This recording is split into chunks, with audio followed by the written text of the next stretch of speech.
ljudi u Barcelonu suprano.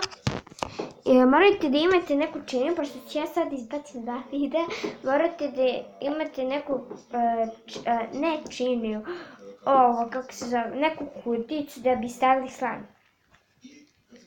Ali ja ću posle da pitam tetku da nima nešto će da nađemo i to sad nije bitno, nadam, ja sam puno srećna što mi nije uspio slime.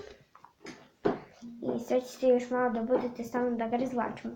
I očekajte sutra video sa squishima, ću da pravim squish kolekciju, danas ću da idem da kupim opet squishi.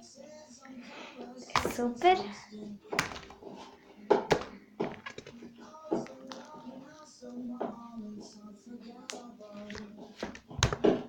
Sad ćemo da razvlačimo.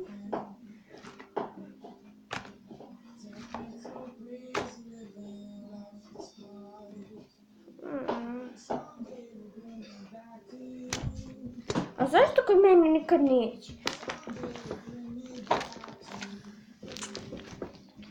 Ljudi, kako je to super.